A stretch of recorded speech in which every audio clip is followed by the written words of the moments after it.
Okay, so we have a variable LT power supply here, which is basically an educational power supply, and it's pretty easy fix actually. If you look at this, someone's just been a bit aggressive with the reset button, so that will just need replacing basically.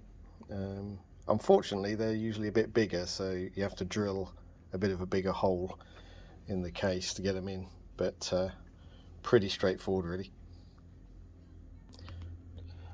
Not an awful lot inside these, is there?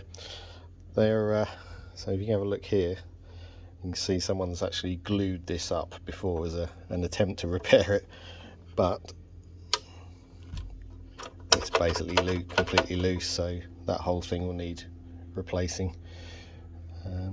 So as I say, pretty straightforward, but they do make these things as robust as possible given the abuse they get in classrooms, but obviously there's only so much you can do.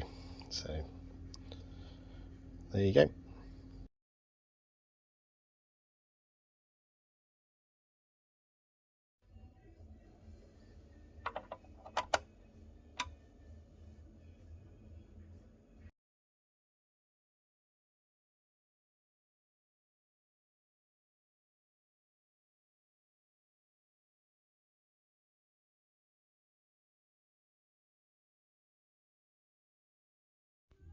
So there we have it, new reset switch, all working, all good, ready to go.